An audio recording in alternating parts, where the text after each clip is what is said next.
നമസ്കാരം. നമ്മുടെ ചാനലിലേക്ക് ആദ്യമായിട്ട് ഒരു അതിഥി വന്നിരിക്കുകയാണ്. അദ്ദേഹത്തിന്റെ ആദ്യത്തെ ഇന്റർവ്യൂ ആണ്. മോഡേൺ യുഗത്തിൽ 5 വർഷം മുമ്പ് അദ്ദേഹത്തിനെ കുറിച്ച് ഒരുപാട് വിമർശനങ്ങൾ ഉണ്ടായിരുന്നു. ഇപ്പോ അദ്ദേഹം പറയുന്ന കാര്യങ്ങളിൽ പല ആളുകൾക്കും എതിര് അഭിപ്രായമില്ല എന്നാണ് എനിക്ക് തോന്നിയിട്ടുള്ളത്. അദ്ദേഹത്തെ വെൽക്കം ചെയ്യാൻ എന്റെ ഫ്രണ്ട് സുരജിനെ ക്ഷണിക്കുക. നമുക്ക് എല്ലാവർക്കും വളരെ സുപരിചിതനായ ശ്രീ മൈത്രേയൻ സ്വാഗതം. മോഡേൺ വിപ്ലവകാരി എന്നുള്ള രീതിയിൽ തന്നെ നമുക്ക് തുടങ്ങാം. പറഞ്ഞ പോലെ തന്നെ വിമർശനങ്ങൾ ഇങ്ങനെ കുറെ കേട്ട് പക്ഷെ അതൊന്നും ഒരിക്കലും സാറിനെ ബാധിക്കുന്നതായിട്ട് തോന്നുന്നില്ല. അതായത് സാർ ഉദ്ദേശിക്കുന്നത് എന്താണോ അത് പറയുക, അതേപോലെ തന്നെ മുന്നേറുക. അതെങ്ങനെയാണ് സാധിക്കുന്നത്? നമ്മളിപ്പോ ഒരു മല കയറാൻ, എവറസ്റ്റ് കയറാൻ ഞാൻ തീരുമാനിച്ചെന്ന് വെച്ചു. അപ്പോൾ ആ പോകുന്ന വഴി ഈ മഞ്ഞുണ്ടാകും, അവിടെ അതിനുവേണ്ടി പ്രിപ്പയർ ചെയ്തിട്ടല്ലേ നമ്മൾ കയറുന്നത്. അപ്പോൾ കാല് തെറ്റി വീഴുമ്പോൾ അത്ഭുതകരമായിട്ട് അനുഭവിക്കും. നമുക്ക് വന്ന പിഴവാണ്, അതുകൊണ്ട് സൂക്ഷിച്ച് കയറണം എന്ന് പഠിക്കും.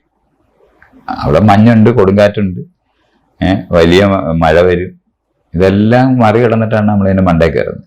അപ്പം ജീവിതത്തിനകത്ത് സാമൂഹ്യ പ്രവർത്തകനോ രാഷ്ട്രീയ പ്രവർത്തകനായിട്ട് ഒരാൾ ജീവിതത്തിൽ ചെയ്യാൻ തുടങ്ങിയാൽ ഇതെല്ലാം പ്രതീക്ഷിച്ചുകൊണ്ടായിരിക്കും ചെയ്യുന്നത്.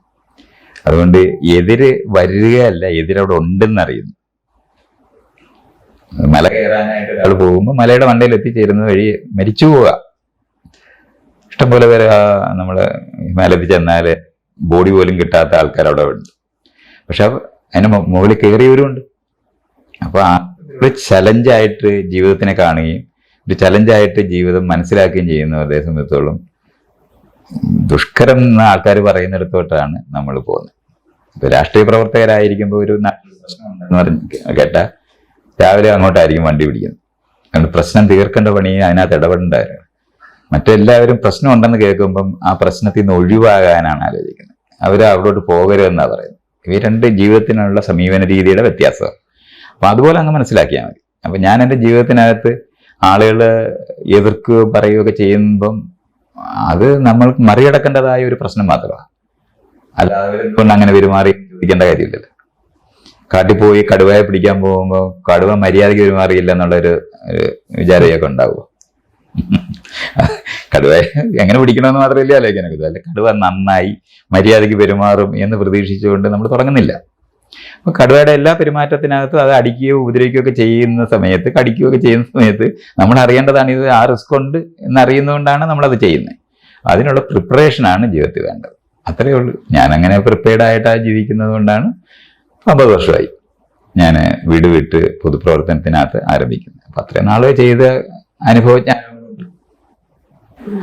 എതിർപ്പുകളെ വകവെക്കുന്നില്ല എന്ന് പറഞ്ഞു. വകവെക്കുകയല്ല, അല്ല, അത് കൈകാര്യം ചെയ്യുകയാണ് ചെയ്യുന്നത്. അല്ല, ഇപ്പൊ എതിർക്കുന്നത് അത്ര ഒരു പ്രശ്നം താങ്കളെ ബാധിക്കുന്നില്ല. അതേപോലെ സപ്പോർട്ട് ചെയ്യുമല്ലോ ആളുകള്.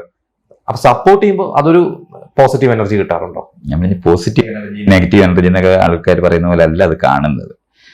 നമുക്ക് അത് ചെയ്യേണ്ടതുപോലെ ചെയ്തു എന്നുള്ളതിനകത്ത് നമുക്കൊരു സംതൃപ്തി ഉണ്ടാവും. അങ്ങനെയാണ് അത് വരുന്നത്.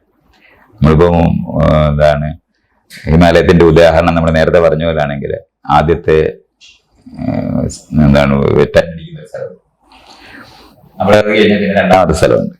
ഇവിടെ ചെല്ലുക എന്ന് പറയുന്നതാണ്. അപ്പൊ 2-3 തിരിച്ചു പോരുന്നവരുണ്ട്.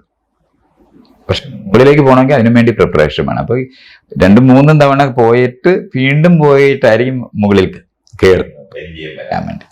അപ്പൊ അതുകൊണ്ട് നമ്മൾ അങ്ങനെ മനസ്സിലാക്കിയാൽ മതി. അല്ലാതെ അതൊരു നെഗറ്റീവായിട്ടല്ല അത് കാണുന്നത്. മറികടക്കേണ്ടതായ ഒരു പ്രശ്നമായിട്ട് മാത്രമേ അനുഭവിക്കത്തുള്ളൂ. അല്ലാതെ ഈ ആളുകളെല്ലാം സപ്പോർട്ട് തരുന്നില്ല, ആളുകളെല്ലാം എന്നെ ആക്ഷേപിക്കുന്നു എന്ന് പറയുന്ന സാധനമല്ല. അത് അങ്ങനെയാണെന്ന് അറിഞ്ഞുകൊണ്ടല്ലോ ആരംഭിക്കുന്നത്. അതുകൊണ്ട് ഞാൻ പറഞ്ഞ കടുവയെയും അങ്ങനെ മനസ്സിലാക്കിയാൽ മതി. അപ്പൊ നമുക്ക് വെറുപ്പുണ്ടാകും.